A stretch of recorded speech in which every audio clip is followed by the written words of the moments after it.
125 crore Indians will join the rest of the world in welcoming it with new hope, new energy, and new dreams.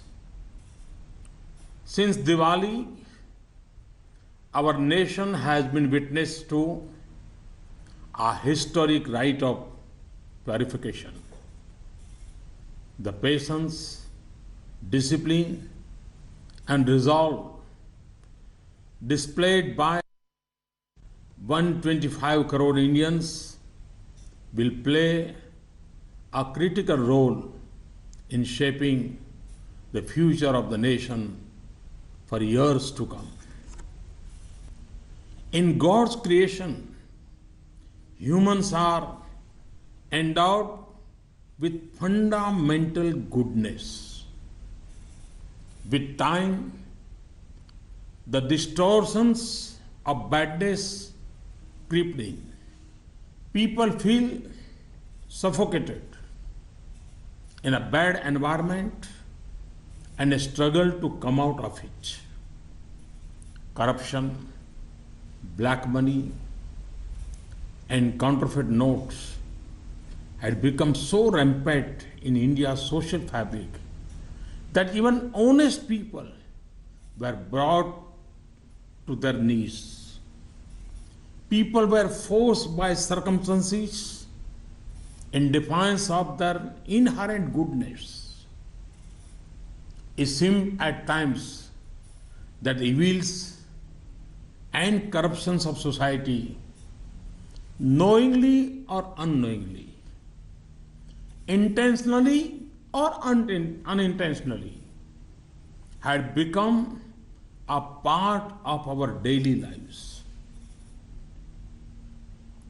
Developments post Diwali have shown that crores of Indians were looking for an escape from this suffocation. We have, during the external aggressions of 1962, 1965, 1971, and Kargil, witnessed the intrinsic strength of our citizens, such as collective energy and patriotism, is understandable in the face of external threats. However, when crores of Indians unite to fight a war against internal evils, it is unparalleled. Indians have, with firm resolve and infinite patience, faced difficulties with a smile, redefining the concept of sacrifice. We have lived these ideals. 125 crore Indians have shown in their fortitude the importance we place in truth and goodness. This has been written on the sands of time. Indians have displayed the strength of people power, utmost discipline, and the ability to discern the truth in a storm of disinformation. They have shown that resolute honesty can defeat dishonesty. They have shown how much even people trapped in poverty are willing to do to build a glorious India. The people, through persistence, sweat, and toil, had demonstrated to the world an unparalleled example of citizen sacrifice for the brighter future of nation. Usually, when people's movements have arisen, the people and the government have been at loggerheads. It is historic that both the people and the government are on the same side in this battle against evil. The government is well aware that in this period you had to queue up and face difficulty in withdrawing your own money. I received letters from many people. They have shared their pain and sorrow with me, but also emphasized their support. You have talked to me as one of your own. In this fight against corruption and black money, it is clear that you wish to walk shoulder to shoulder with us. For us in government, this is a blessing. My effort is to take the banking system to normalcy as fast as possible in the new year. I have asked all concerned officers in the government to focus their attention to this task. They have especially been told to proactively resolve the problems in rural and remote areas. Friends, there is no precedent globally to what India has done. Nations similar to us do not have the amount of currency that we had.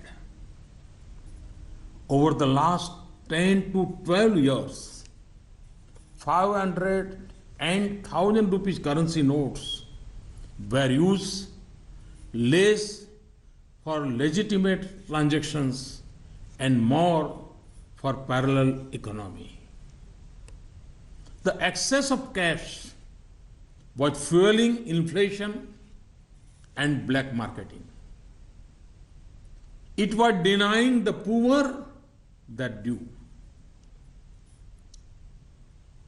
Lack of cash causes difficulty, but excess of cash is even more troublesome. Our aim is to achieve a balance. Economists agree that when cash is outside the formal economy, it is a cause of worry.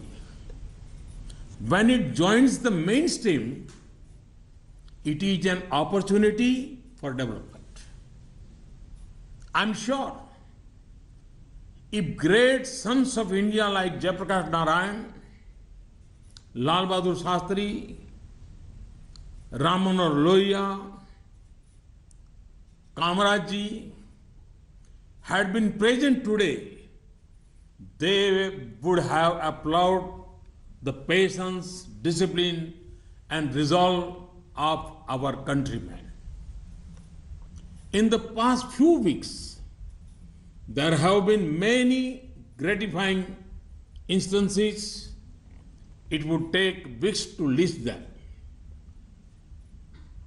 It is a healthy trend for any nation when the people wish to join the mainstream, abiding by the law and helping the government in serving the poor. Friends, how long will we overlook facts that stare us in the face? I wish to share some information with you which will either make you laugh or make you angry. According to information with the government, there are only 24 lakh people in India who accept that their annual income is more than 10 lakhs rupees. Can we digest this? Look at the big bungalows and big cars around you. If we look at any big city, it would have lakhs of people with annual income of more than 10 lakh.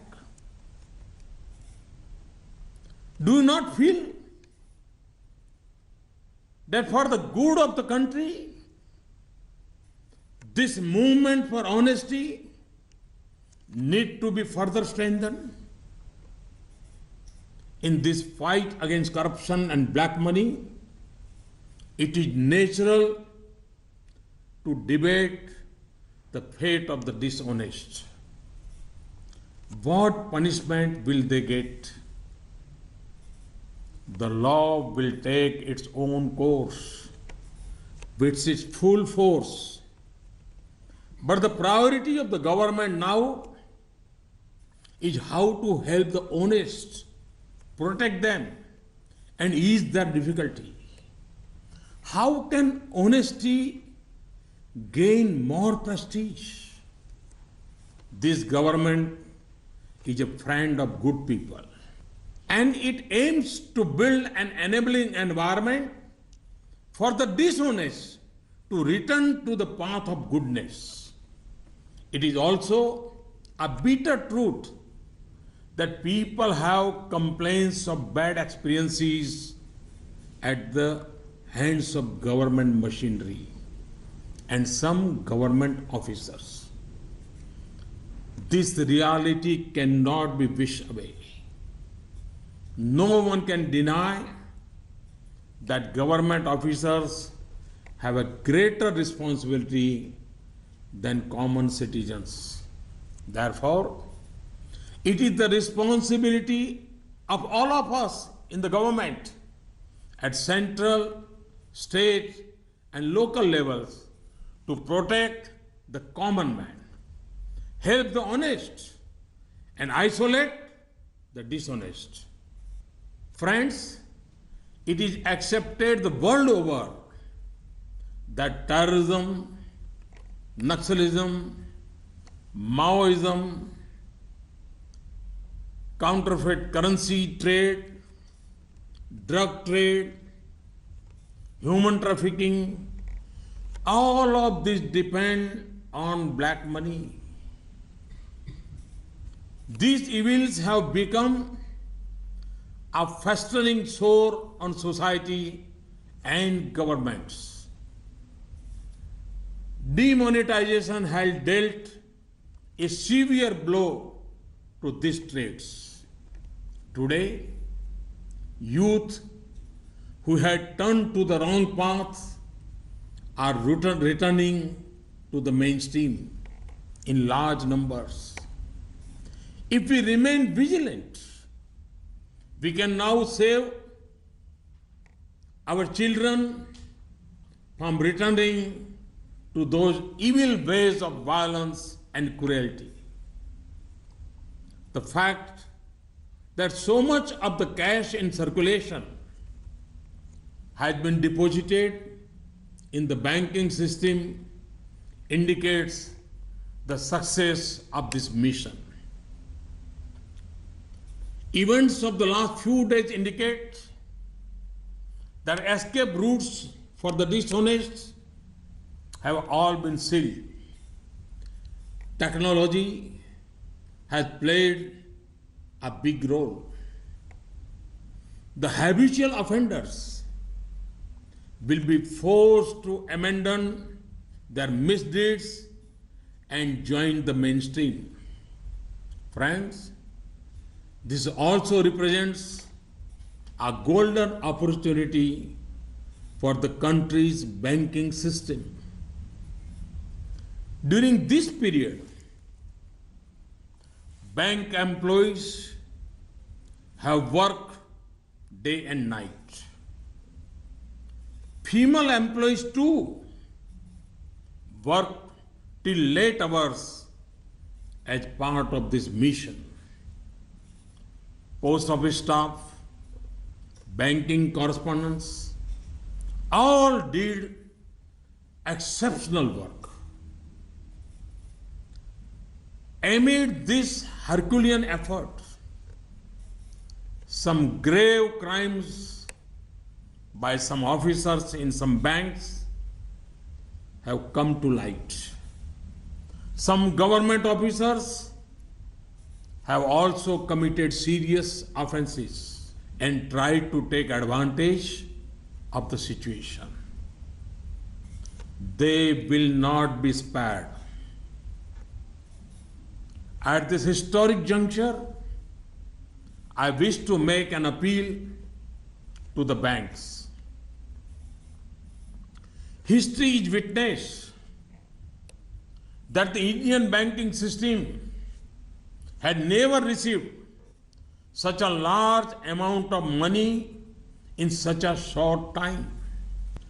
While respecting the autonomy of the banks, I appeal to them to move beyond their traditional priorities and keep the poor, the lower middle class, and the middle class at the focus of their activities.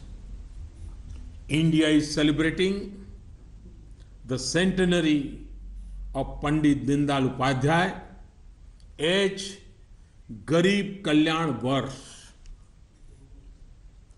Banks should also not let this opportunity slip.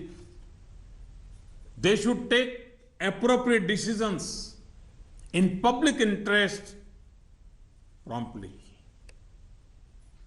When policies and programs are made with clear objectives in mind, not only are beneficiaries empowered, but both short-term and long-term benefits are achieved. Spending is carefully scrutinized and chances of good results are maximized. The more the villages, the poor, the farmers, the Dalits, the tribals, the marginalized, the oppressed, the deprived, and women are empowered and financially enabled to stand on their own feet, the stronger the country will become and the faster will be the pace of development. Friends, to further the principle of Sabka Saath, Sabka Vikas, on the eve of the new year, government is bringing some new programs for the people. Even so many years after independence, millions of poor do not have their own home. When black money increased in our economy, houses became out of reach of even the middle class. The government has taken some major decisions to ensure homes for the poor, the neo middle class, and the middle class. Two new middle income categories have been created under the Pradhan Mantri Awas Yojana in urban areas. Loans of up to 9 lakh rupees taken in 2017 will receive interest subvention of 4%. Loans of up to 12 lakh rupees taken in 2017 will receive interest subvention of 3%.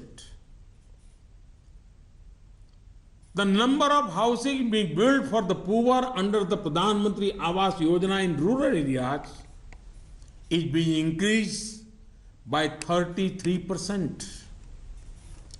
In addition to this, another scheme is being put in place for the neo middle and middle class in rural areas. Loans of up to 2 lakh rupees taken in 2017 for new housing or extension of housing in rural areas will receive an interest subvention of 3%.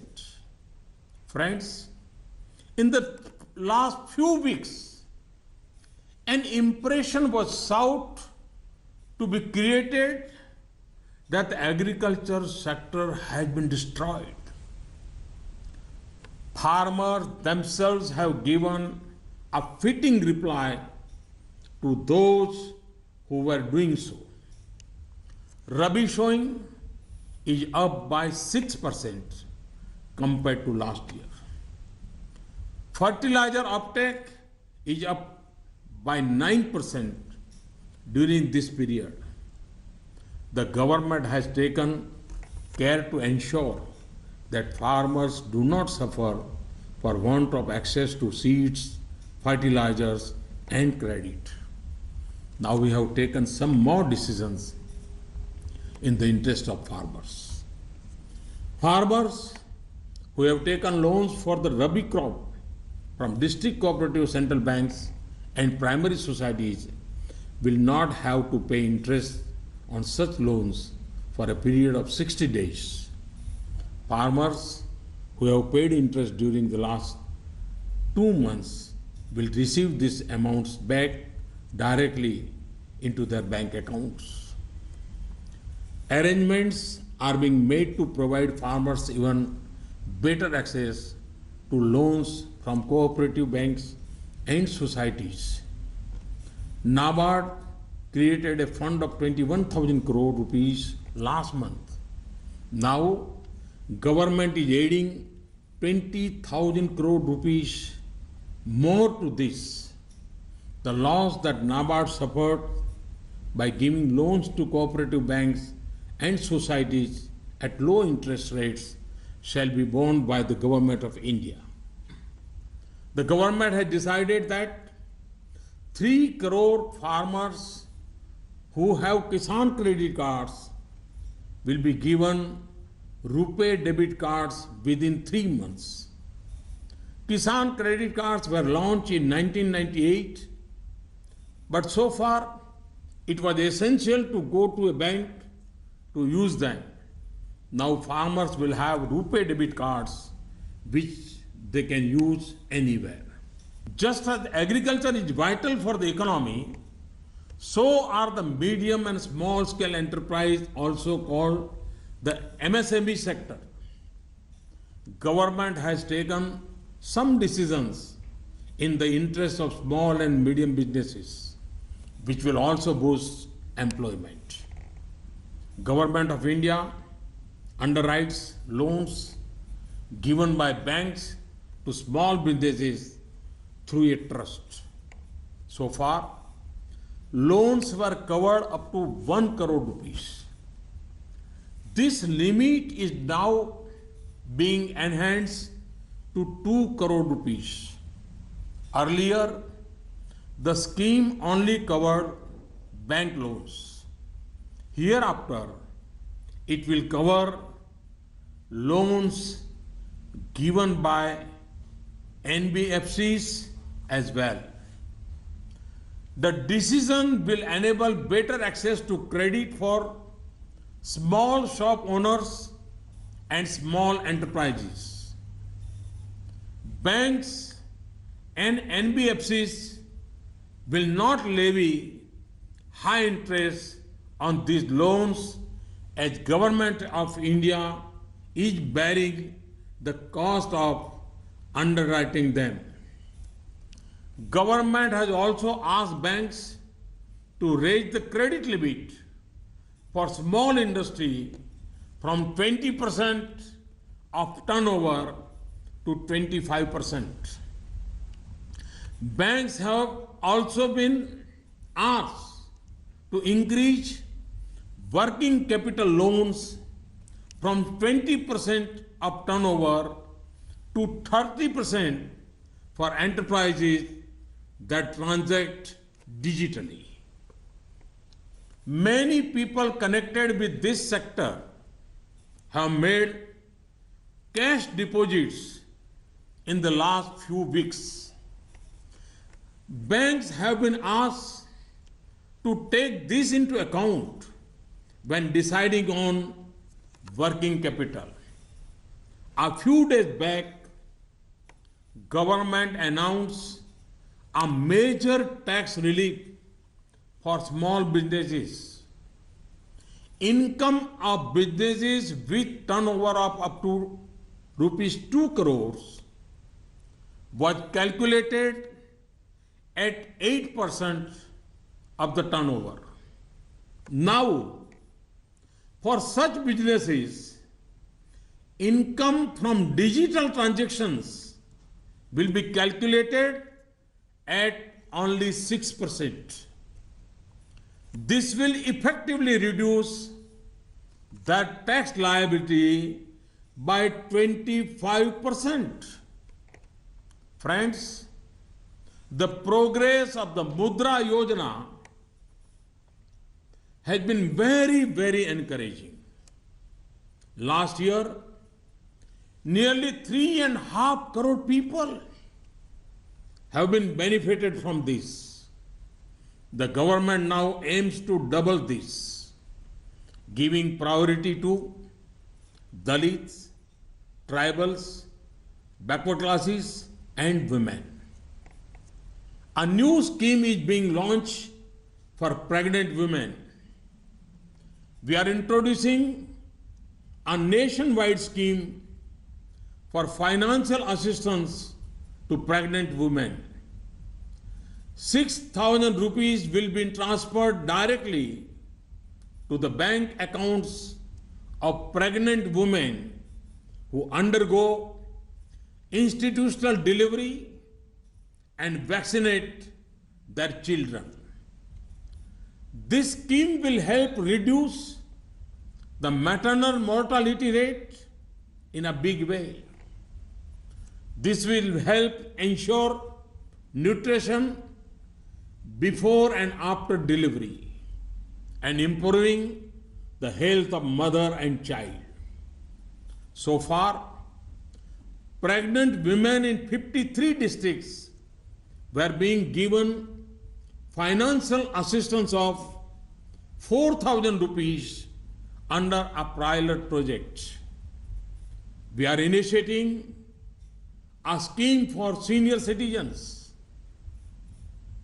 Banks often reduce their deposit rates when they receive a large volume of money. This should not adversely impact senior citizens. Under the scheme, senior citizens will receive a fixed interest rate of 8% for a period of 10 years on deposits up to 7.5 lakhs rupees. The interest will be paid monthly. Friends, political parties, political leaders, and electoral funding figure prominently in any debate on corruption and black money.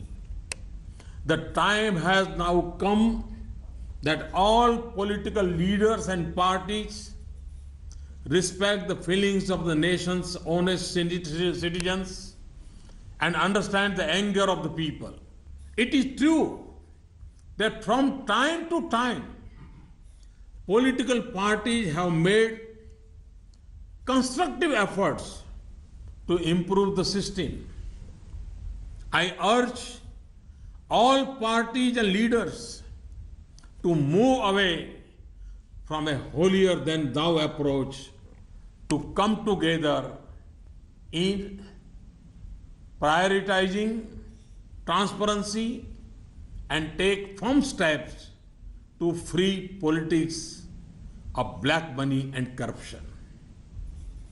In our country, people ranging from common man to the president have at some point or other advocated simultaneous conduct of state and national elections.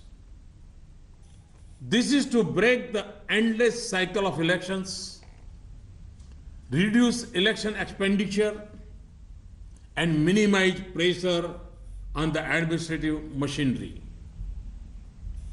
The time has come for this to be seriously considered and debated. Positive change has always found space in our country. We can now see a positive momentum toward digital transaction in India. More and more people are transacting digitally. Yesterday, government has launched a new Swadeshi platform for digital transactions named BHIM after Baba Saheb Bhimrao Ambedkar. BHIM stands for Bharat Interface for Money. I call upon the youth, the trading community, and farmers to connect with BHIM as much as possible. Friends, the developments, decisions, and policies that were put in place after Diwali will, of course, be evaluated by economists. It will be good if social scientists and historians also do the same. As a nation, India's villages, poor, farmers, youth, educated, uneducated, men and women have all displayed infinite patience and people power. In a short time, the new year of 2017 will begin. Exactly 100 years ago, in 1917, Mahatma Gandhi initiated a satyagraha in Champaran. Now, a century later, we witness that the people of India continue to share that feeling towards truth and goodness. Today, Mahatma Gandhi is not amongst us, but the path towards truth that he showed us is still most appropriate. As we begin the centenary year of the Satyagraha, let us recall the Mahatma and resolve to follow his message of truth and goodness. We cannot allow this fight against black money and corruption to stop or slow down.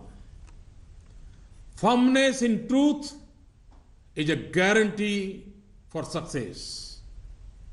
Our country of 125 crore, with 65% below the age of 35,